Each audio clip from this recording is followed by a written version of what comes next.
Assalomu alaykum do'stlar, yaxshimisizlar, charchamayapsizlarmi do'stlar? Bundan oldingi videomda turbina masalasida video qilgandim. Onyx trackerlari ko'pchiligida mощность двигатель ограничение chiqyapti ekan. Shu videomdan keyin ko'p murojaatlar bo'ldi. Nimadan bo'lishi mumkin?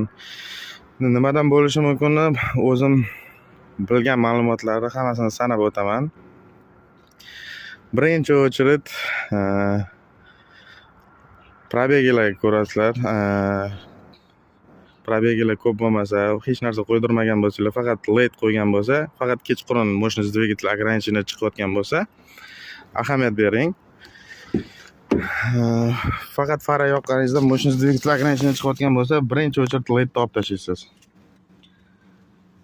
Ikkinchi очередь mощность двигатель ограничение chiqib, chek yonib qolib, ventilyator o'chmayotgan bo'lsa, bu mana bu воздушный datchikdan bo'lish ehtimoli bor. Ventilyator o'chmayotgan bo'lsa mощность двигатель ограничение yozuv chiqib, chek yonib qolgan bo'lsa, shundan ko'pincha bo'ladi. LED qo'ygandan bo'ladi. LEDni olib tashlaysizlar agar. Keyinchalik воздушный filtr almashtirganda, moyda mana buni ko'pchilik chiqaradi. Chiqarganda mana shu yerdan stoperi chiqib ketadi, havo so'rib qoladi. O'shandan ham bo'ladi. Keyin map datchik bo'ladi.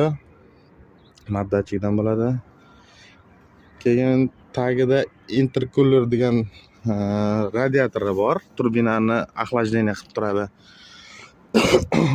O'shani stoperlari chiqib ketgan bo'lishi mumkin. Hozir o'sha intercooler qanaqa bo'lishini ham ko'rsataman.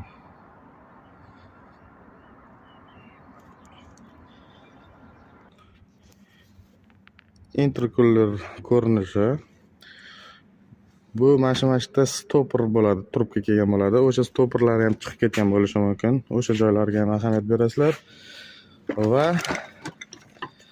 DTP bo'lgan bo'lsa, mana bunaqa havo so'rib qolish ehtimoli bor. Mana shu joylarga ahamiyat berasizlar. Bu intercoolerimiz almashgan, bu yog'idan havo so'rgan. Shuni hisobiga turbina qo'shmagan. Bu ham bir sizlarga foydali ma'lumot bo'ladi deb umid qilaman.